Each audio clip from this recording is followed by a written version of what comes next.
Jó reggelt kívánok, tisztelt Hölgyeim és Uraim! Szeretettel köszöntök mindenkit a Think Digital és a médiapiac nevében. Mann Dániel vagyok. Én leszek az önök házigazdája ma, illetve én fogok most egy pár percig beszélni, hogy mindenki kényelmesen megérkezhessen, illetve elmondhassak olyan dolgokat, amik fontosak lesznek a nap folyamán. El is kezdem. Szóval a programot, amit ma szántunk önöknek, alapvetően 3 testályra tagolhatjuk. Először is stratégiai megközelítés következik az ebédszünetig, ami majd 12 óra és 13 óra között lesz. Aztán a délutáni blokk az a márkaépítés és az esettanulmányok jegyében zajlik. Akkor megint lesz majd egy kisebb szünetünk, egy kávészünet, és 17 óra 5 percig értékesítési célú kampányok, hatékonyság mérése, azaz performance, ahogy hivatkozni szoktunk rá. Tehát nagyjából így néz ki a nap anatómiája. Nagyon fontos lesz, hogy elég sok előadó van, sok mindent, sokfajta fényszöget próbáltunk meg beállítani a mai napba, ezért az idő számít. Annál is inkább, mert hogyha nem sikerül 17 óra 5 perckor befejeznünk a programot, amit most ezennel ünnepélyesen megígérek, akkor valamennyien kénytelenek leszünk megnézni a 17 óra 45 perckor kezdődő 300 a Birodalom hajnala című filmet. Szintén ide tartozik, hogy mivel moziban vagyunk, az egymás előtti eljárás, illetve a sorok szélére való helyezkedés, bár stratégiailag jónak tűnik, valójában nem biztos, hogy célra vezető, valamint ha már itt vagyunk az ország vászna előtt, ugyanis a legnagyobb mozivászon ez, amit ember láthat kis hazánkban, akkor azt is érdemes figyelembe venni, hogy noha a hátsó sorokban még mindig jól láthatnak, akár az eredetileg rövidlátók, de hiúságból nem szemüvegesek is, valamint azok is, akik hallani szeretnének, ugyanakkor félő, hogy elveszítik az előadók arcának drámai kifejezéséből áradó tartalmakat, amik tudomásunk szerint még mindig 75% fölött vannak, ami a kommunikátumot illeti. Még mindig nem jött be mindenki, úgyhogy folytatom egy kicsit. A napnak ugye a Facebook 10 éves születésnapja adja meg az ünnepélyes keretét, és ezen belül természetesen lesznek külföldi előadóink is, angol nyelven tolmácsolás nélkül hallhatók majd ezek a tartalmak, lelkileg készüljön mindenki erre is. Továbbá a Windows és a Macintosh fog itt összeakaszkodni azzal a mozi technológiával, amivel a legjobb képet próbáltuk meg elérni. Mindenkinek szüksége lesz a belső energiájára ahhoz, hogy itt ne legyen technikai fennakadás. Szurkoljunk együtt. És akkor nem marad más hátra, azt hiszem, hogy mindent elmondtam, mint hogy további jó étvágyat kívánjak azoknak, akik kimaradtak, és felkonferáljam az első előadót, aki nem lesz más, mint Eleftherios Hatziioannou, akit az egyszerűség kedvéért majd Leftiként fogunk nevezni, illetve hivatkozni rá. Ő is így hívja magát. Amit tudnunk kell róla, hogy a Mercedes első social média vezetője volt, illetve most a Peopleizers nevezetű média cég, illetve tanácsadó cég tulajdonosaként jött el hozzánk. Előadása természetesen, mint minden előadás ma, majd utólag letölthető lesz a weboldalunkról.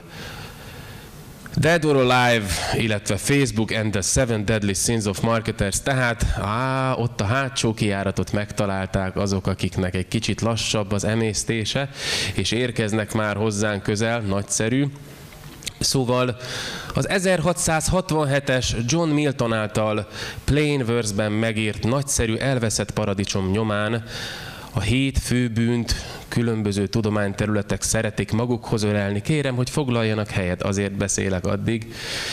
Mint egy általános megközelítést, ha valamely tudományterület felfedi titkait, most a Facebook 7 főbűne következik, illetve az a kérdés, hogy halott-e, avagy igencsak éledezik-e a rendszer. A színpadon, illetve a pulpitus mögött fogadják szeretettel Leftit.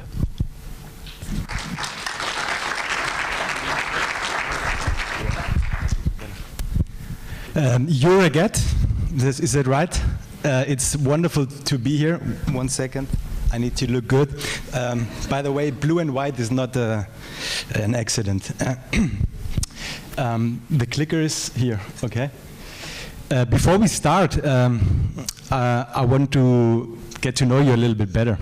So I would be interested to hear who of you is working on a brand on the corporate side, who is a marketing manager, an online marketing manager, who is working on Facebook marketing. Please raise your hand. Okay, so you are all the guys from the brand side. And who is actually working on the agency side? All right, I hope you looked around you, because that is a big favor I've just done for you. You know whom to speak to in the next coffee break. Then, as I did a favor to you, I'd like to ask you for a favor as well. Did you watch the Oscars? Okay, selfies are very in, so I would like to take a selfie better than Ellen's. Let's see if we can get more people.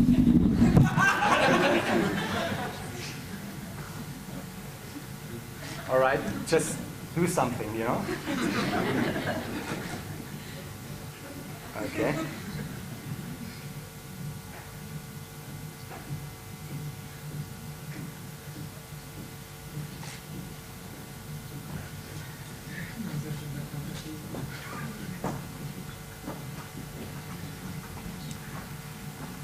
All right, now let's get started. You've read my title, and it's quite, let's say, edgy. You might wonder, you know, why is this young guy talking about death, you know? I'm not a gothic guy, but I thought it sounds cool to open a Facebook conference asking if Facebook is dead or alive. What this is, it's actually everything I've learned in about 7 years as Facebook marketeer. And when I was preparing this presentation, I realized that, you know what, the Facebook journey is pretty much also my very personal journey. So I put together a lot of information that I've experienced as Lefty on the personal side, and also as the very first social media manager for a traditional brand like Mercedes-Benz. That's not working.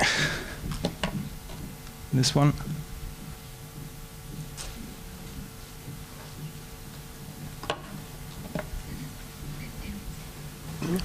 Yeah?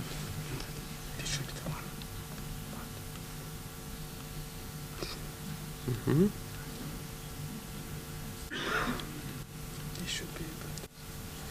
Okay, let's try that. Most tessék koncentrálni, nagyon kell a chi erő. Take your time to retweet the picture. It's on our Facebook page already. So look out for peopleizers. No, it's here. And as you can also see on this title, I'm a human being and doing, and probably in the past few years more of a doing. Very exciting years. And we had to learn a lot of new things as marketeers, and it was definitely a very exciting time, and I think those who dared more, those who tried new things out, were the ones that now are leading this game. So a quick intro, what is Peopleizers? Peopleizers is a consulting firm specialized in new social media change management. Because still, after so many years, social media has to do with change within organizations. We have to change the way we think. We have to change the way we work. We have to change the way we communicate. And basically, we're working on these three things with our clients. The first thing is the listening part. So much conversations are happening. People are willing to share information about how they like your product, what they don't like about your product, etc. So it's all about the listening part. Social business intelligence is the term for this. The second thing is, all right, now that we know what people talk about, what they're interested in, to create the content that is right for them and distribute it at the right time, at the right place, to the right people in a very personal way. So this is the second part. The third part is all about making the connection, because at the end of the day, this is what the social technologies and social media brought to the world, the opportunity to connect and give business a human touch again. What we do differently is we focus on the change management. So we don't just hand over strategies and concepts for campaigns. We are there with the clients, creating the framework that you need to actually succeed within this space. From people, skills, training, to tools, technology, and software. Where do I... This clicker doesn't like me. I wonder why. Let's see if it likes me. I don't know. I will check it. Okay, what I also do, besides Peopleizers, the consulting business, I'm very, very interested in startups, new ideas, new tech. So I'm involved in various other projects. I've launched a mobile business company in October in Germany, and I also work with other startups for several years now. Maybe you know what? You just click, and I present. That's super. And yeah, those are two examples. On the left side, it's Dozio. It's an online video collaboration tool that allows people to work remotely. So in a global world, it's not necessary to travel around the world. You can just virtually sit at the table and work on concepts. The other startup, which I just mentioned, is Smoop, Smooth Operator. It's basically a WhatsApp for business to consumer communication. And we are really excited about this. So as you can see, I do more than just Facebook. I'm generally interested into the internet. Next slide, please. Okay, and I told you, talking about the Facebook journey and sharing my experience with Facebook means also that I need to do a look back with you, a very personal one. Next, yeah, so let's watch a 10 minutes video about my Facebook activities. No, I'm just kidding you. Next slide, please. I don't know about you, but like when the 10th anniversary of Facebook came and people went nuts about this look back video, I actually was scared to open my Facebook because I couldn't see all these videos anymore. Just too much. And I mean, this is the proof. Over 100 million people actually shared their look back. And for me, it was just an overload. I didn't actually dare to enter my Facebook page. Anyways, now let's next slide, please. Now let's get to the real story. So as I told you, the Facebook journey for me is also a very personal journey. And I joined Facebook in 2007, early 2007, actually in 2006, but this was the first official profile. And as you can see, I was a very cool dude, right? I had a little bit more hair back then, but the reason why I entered Facebook was I was helping a startup part-time. So I was working with Mercedes. Back then I was in the global advertising department, doing old school marketing, TV print campaigns. And on the side I was working on startups and helped a friend of mine create, please the next slide. Create Super Cool School. Super Cool School, as you can see here, was really bold. We wanted to change the way people learn. We wanted to interrupt education forever. It was like, this is a big thing. So we spent a lot of time promoting it, and obviously Facebook made a lot of sense. A lot of students were there, people who were in the middle of their learning phase in life. And we wanted to really make a difference. So we did the Facebook promotions, basically back then just interrupting people and telling them about Super Cool School. And we also went to the universities and put up these posters here. That was the real reason why I entered Facebook. And by the time my friend, we started this in Germany, realized that, if we want to make this a success, I have to change something. And what was this something? It was the location we were was wrong. So he bought a one-way ticket, sold to San Francisco, to the Silicon Valley, sold everything he had, And this is a picture that we made when I visited him there. It was sometime in 2007. And as you can see here, I was very happy. And if you want to take away one little thing from this presentation for the next small talk you will have, and if you want to impress people, learn about the Duchenne smile. The Duchenne smile is the term for the authentic smile. It's exactly what you see here. Cheeks up, wrinkles around the eyes, and it's the authentic smile. The opposite of this is the Pan Am smile, which was given the name from the stewardess of Pan Am Airways, which were known for the fake smile. All right. Okay, so happy times and very sad times. Super Cool School didn't break through, and after 5 years of struggling, Steli, my friend, had to let it go. And I think life and business is about ups and downs. The question is how we deal with this. And life goes on, business goes on. And next slide, please. These are the three guys that worked mainly on the project. On the left side is Björn. He's now running a big data startup, very well funded. He's gathering information about why startups fail.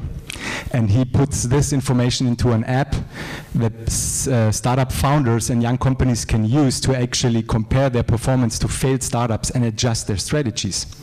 Steli, the founder and CEO of Super Cool School, has founded a company called Eleftherios, doing sales as a service for startups in the Silicon Valley.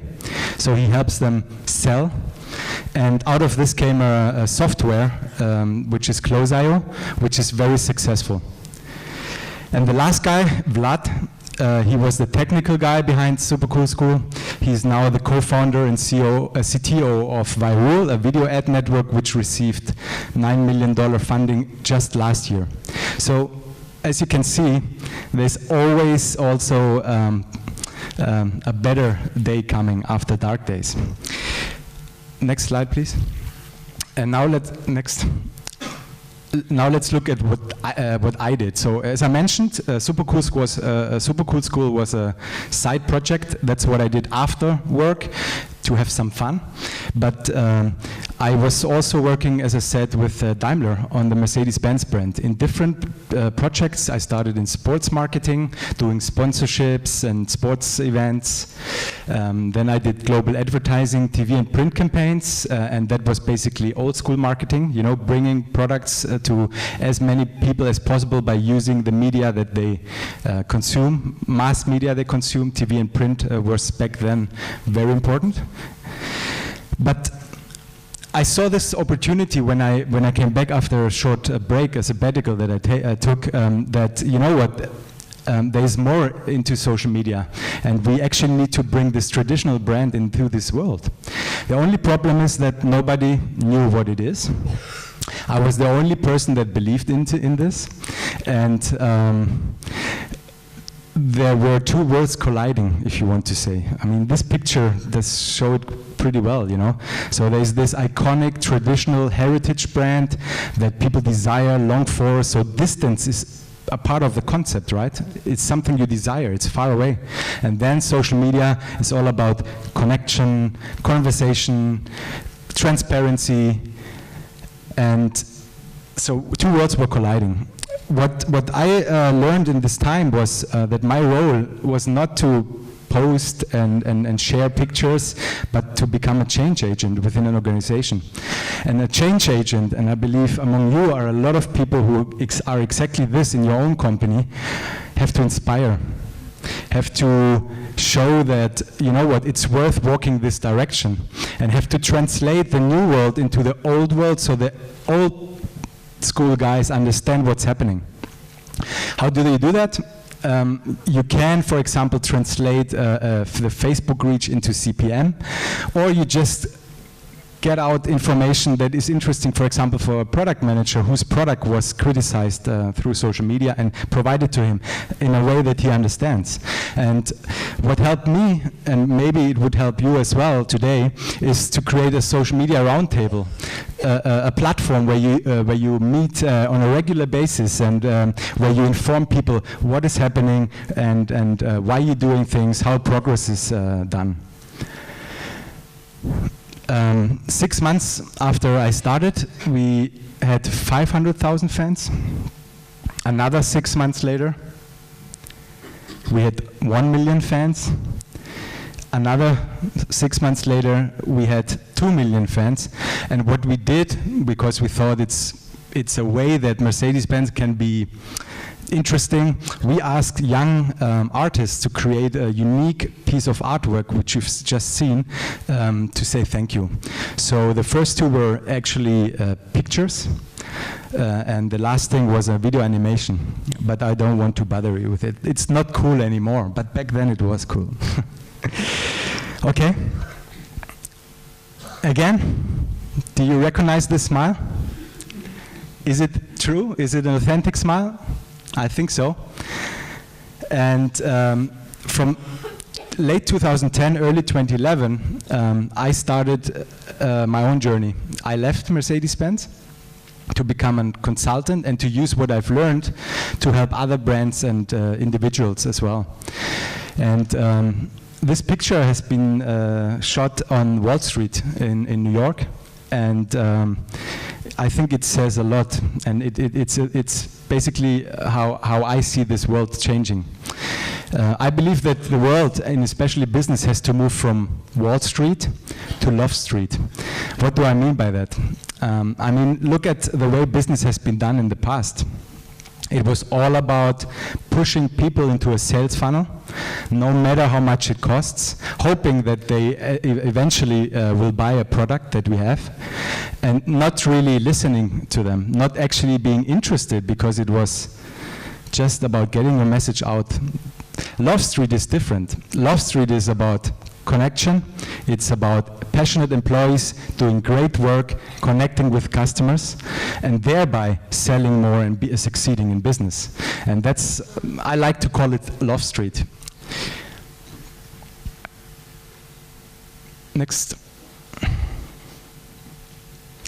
And it has been a really exciting journey for me. So I've had the opportunity to work with really cool clients, brands, speak around the world, you know, travel.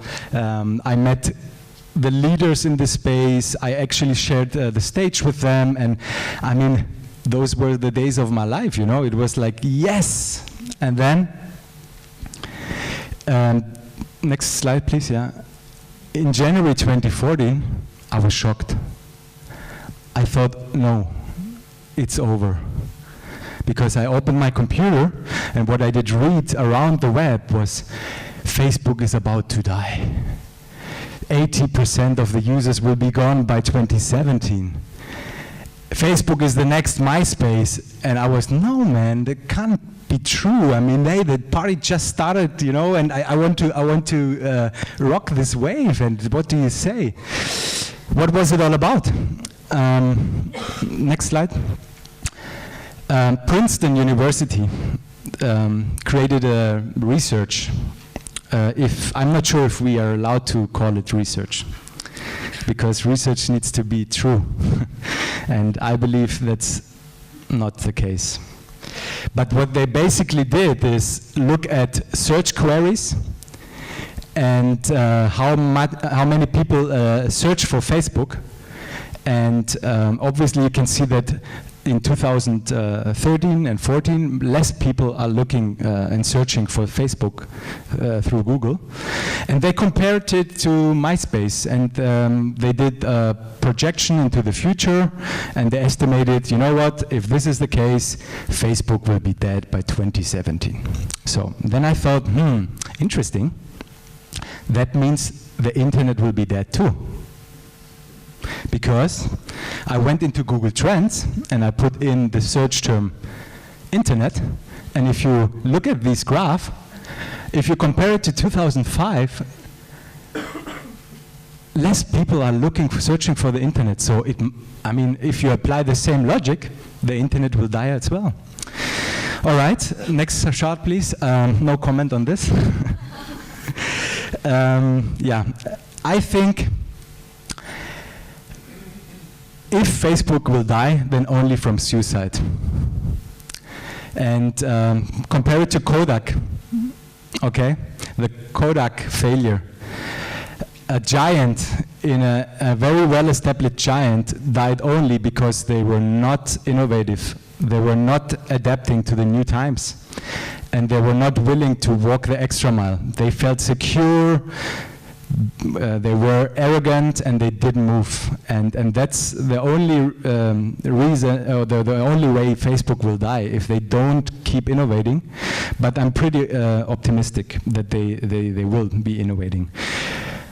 Here are some more reasons why I believe Facebook is here to stay. First of all, they are the leading social network. People, and I don't mean you, because you are people who understand this medium much better. You work with it every day. You use it for your business. But even the average people are on Facebook now, and these average people, they are happy that they figured out how this works. They have 150 friends in average, and people are lazy. They won't go somewhere else quickly. So this is one reason. The other reason is obviously that Facebook is more than just a social network.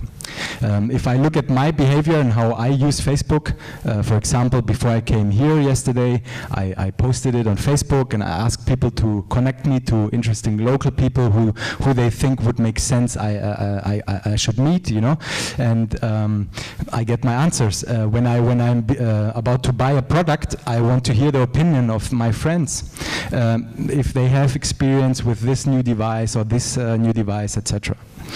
Another reason, of course, they have a lot of cash in the bank, so they can do a lot of great acquisitions, and they have a lot of great talent on board.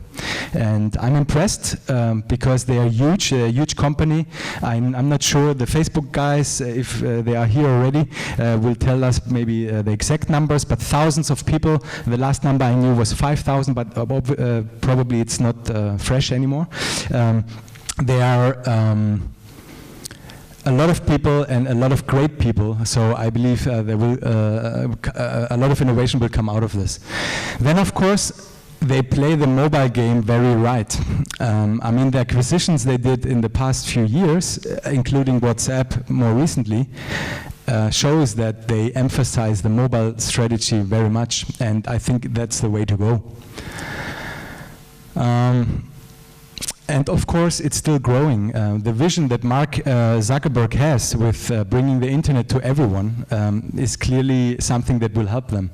And even regions and countries which didn't have a computer or a laptop, they completely skipped this phase of a desktop internet connection or laptop internet connection, and they use the internet through the mobile phone.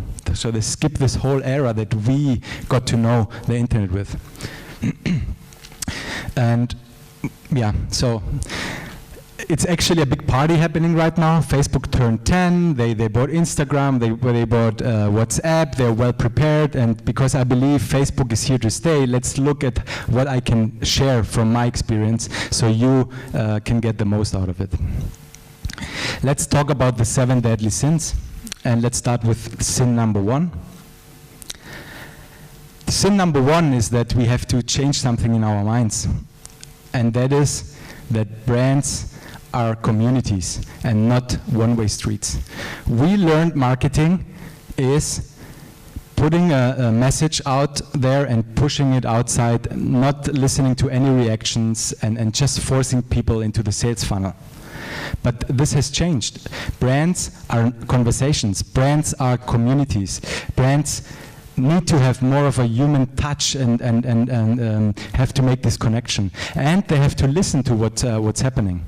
And sin number 2, hard selling. I mean, this is not a new ad format on Facebook. It would probably be the Facebook header pop-up, but for me when I look at how brands communicate on Facebook, it sometimes feels exactly like that, you know. I go onto Facebook to talk to a friend or check out what's happening on my timeline, and then I see these brands selling to me, and I don't like it. And I'm not the only one not liking it, because Facebook is not about sales in the first place. And what you need to do is read the book of Gary Vaynerchuk, a true social media rock star. Gary Vaynerchuk, and his new book is called Jab, Jab, Jab, Right Hook. He's comparing content marketing, social media marketing to boxing. So he says jab, jab, jab, right hook. And what is it? He says that you have to give first. Give, give, give, and then ask. And that's exactly how you need to sell on social media as well. Create value first, be interesting, entertain people, give them something exclusive, create value for them. And then, of course, if you have something interesting to say, hey, look at this, we have a new product, what do you think? That's how you sell on Facebook.